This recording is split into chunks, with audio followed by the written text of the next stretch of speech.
بسم اللہ الرحمن الرحیم۔ گزشتہ اسباق میں ہم حروف استفہام ما من کا استعمال کر چکے ہیں اور وہ اس میں اشارہ قریب کے ساتھ مذکر اور مؤنث، اسی طرح مفرد، تثنیہ اور جمع کے ساتھ۔ آج سبق نمبر 28 لیسن نمبر 28 میں وہی حروف استفہام دہرا رہے ہیں، لیکن اس کے ساتھ اس میں اشارہ بعید کا استعمال کر رہے ہیں کہ پچھلے اسباق میں مثلا ہم نے یہ کہا من ہاذا، یہ کون ہے، یا ما ہاذا، یہ کیا ہے۔ آج کے سبق میں ہم اس میں اشارہ بعید اس کے ساتھ جملے بناتے ہیں مثلا، اور پھر ما اور من کے درمیان جو فرق تھا وہ بھی ہم واضح کر چکے ہیں کہ ما غیر ذوی العقول کے لیے جبکہ من ذوی العقول کے لیے استعمال ہوتے ہیں۔ مثلا آج کے سبق میں ہم ما کے بارے میں جملے بنا رہے ہیں مثلا ما ذاکا،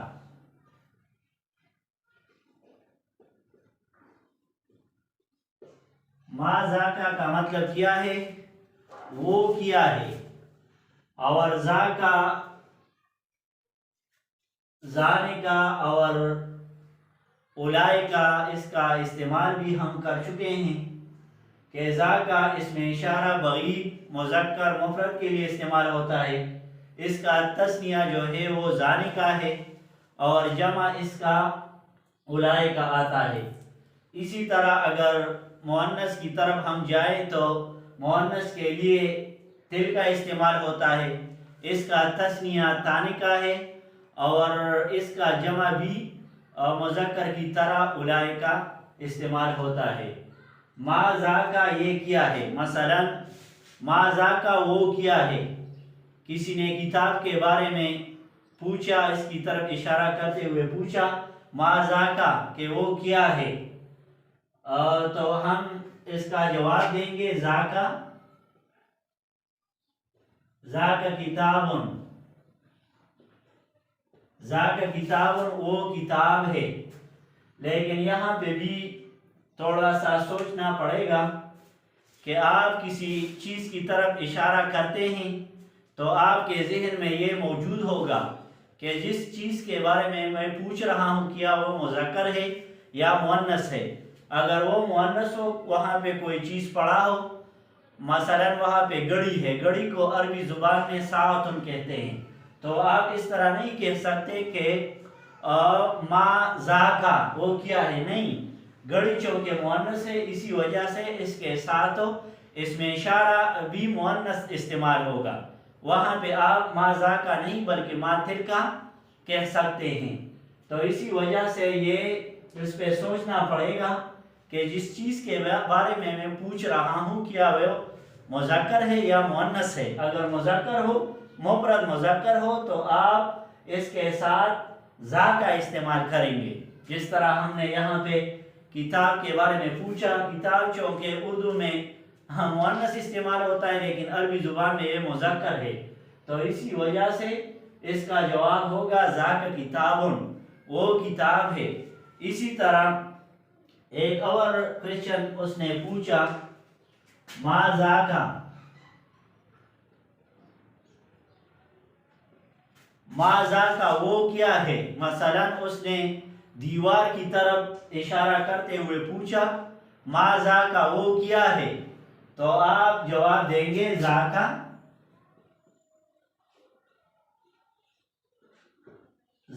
جدارن، چونکہ جدار دیوار، جدار عربی زبان میں مذکر استعمال ہوتا ہے، تو اسی وجہ سے اس کے ساتھ جب آپ اس کے بارے میں پوچھتے ہیں تو ما ذاکا استعمال کریں گے، اس میں اشارہ مذکر لائیں گے۔ اسی طرح جواب میں بھی وہی اسلوب استعمال کریں گے ذاکا جدارن، وہ دیوار ہے۔ اسی طرح ایک اور کویسچن کسی نے پوچھا کہ ما ذاکا ما ذاکا وہ کیا ہے، وہ کیا چیز ہے، تو آپ جواب دیں گے مثلا اس نے قلم کی طرف اشارہ کرتے ہوئے اشارہ کیا، سوال پوچھا کہ ما ذاکا وہ کیا ہے، تو آپ جواب دیں گے ذاکا قلم، ذاکا قلم وہ قلم ہے۔ اسی طرح اس نے دروازے کی طرف اشارہ کرتے ہوئے پوچھا کہ یہ کیا ہے، تو وہ کوشچن کرے گا ما ذاکا، وہ جو دور پڑا ہے وہ کیا ہے، ما ذاکا وہ کیا ہے، تو آپ جواب دیں گے ذاکا، ذاکا بابن، ذاکا بابن وہ دروازہ ہے۔ اسی طرح ایک اور کوشچن اگر اس نے کڑکی کی طرف اشارہ کرتے ہوئے پوچھا تو وہ کس طرح پوچھے گا، ما ذاکا وہ کیا ہے، کیونکہ کڑکی کو عربی زبان میں شباک کہتے ہیں، اور شباک چونکہ عربی زبان میں مذکر استعمال ہوتا ہے، تو اسی وجہ سے اگر وہ پوچھے ما ذاکا، ما ذاکا وہ کیا ہے، تو آپ جواب دیں گے ذاکا شباکن،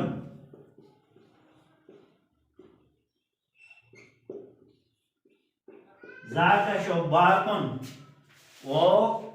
کڑکی ہے۔ اسی طرح ایک اور چیز کے بارے میں پوچھا، ما ذاکا،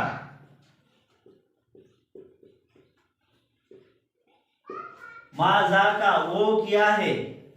وہ جو دور پڑا ہے وہ کیا ہے، اس نے پوچھا، تو آپ جواب دیں گے ذاکا فصلن، ذاکا فصلن۔ کسی نے کلاس روم کی طرف اشارہ کرتے ہوئے پوچھا کہ وہ کیا ہے، جو وہاں پہ کمرہ نظر آ رہا ہے، کیا یہ باتھ روم ہے یا کلاس روم ہے یا آفس ہے، کیا ہے، تو آپ نے جواب دیا ذاکا فصلن، وہ کلاس روم ہے جو کمرہ آپ کو دیکھ رہا ہے، یہ آفس نہیں ہے اور نہ ہوٹل ہے، بلکہ ذاکا فصلن وہ کلاس روم ہے۔ تو اس کا لحاظ رکھنا ہوگا کہ ما اس جگہ پہ استعمال ہوتا ہے جہاں تم کسی چیز کے بارے میں پوچھ رہے ہو وہ ذویل العقول نہ ہو، عقل نہیں رکھتا ہو، تو ماں کے ساتھ آپ پوچھیں گے۔ اور اسی طرح ہاذا اور ذاکا کا استعمال بھی آپ سیکھ چکے ہیں کہ ہاذا اور ہاذہ اس میں اشارہ قریب کے لیے، اور ذاکا تلکا وغیرہ یہ اس میں اشارہ ہے لیکن یہ بعید کے لیے استعمال ہوتا ہے۔ اسی طرح کسی نے بیگ کی طرف اشارہ کرتے ہوئے کہا کہ یہ کیا ہے، ما ذاکا، ما ذاکا وہ کیا، کس طرح پوچھے گا، ما ذاکا وہ کیا ہے، تو آپ جواب دیں گے ذاکا، ذاکا ثورن، ذاکا ثورن وہ بیل ہے۔ یہاں پہ یہ ملحوظ رکھنا چاہیے کہ یہ ما جو ہے یہ غیر ذویل العقول کے لیے استعمال ہوتے ہیں۔ اکثر طلباء اس میں کنفیوز ہوتے ہیں، وہ جاندار اور بے جان کے بارے میں سوچتے ہیں کہ من جاندار کے لیے اور ما بے جان کے لیے استعمال ہوگا، نہیں، ایسا نہیں ہے۔ غیر ذویل العقول کے لیے جو عقل نہیں رکھتا، چاہے وہ حیوان ہو، مثلا جانور ہو، پرندہ ہو، اس کے لیے بھی ما استعمال ہوگا۔ اور باقی رہا من جو ہے وہ ذویل العقول کے لیے استعمال ہوتا ہے، مثلا چاہے انسان ہو یا جن ہو یا فرشتہ ہو، تو اس کے لیے من استعمال ہوتا ہے کیونکہ یہ چیزیں جو ہے وہ عقل رکھتے ہیں۔ تو اسی وجہ سے ما اور من کے بارے میں ہم نے تھوڑا سا پڑھ چکے ہیں کہ ما غیر ذوی العقول اور من ذوی العقول کے لیے استعمال ہوتا ہے. تو یہ آج کے سبق میں ہم ما کے بارے میں تھوڑا سا مشق کیا اور اس کے ساتھ اس میں اشارہ بعید کا استعمال کر چکے ہیں. مثلا ایک اور جملہ ہم لکھتے ہیں ما ذاکا. ما ذاکا وہ کیا ہے. ما ذاکا وہ کیا ہے. تو آپ جواب دیں گے ذاکا. مثلا اس نے اونٹ کی طرف اشارہ کرتے ہوئے پوچھا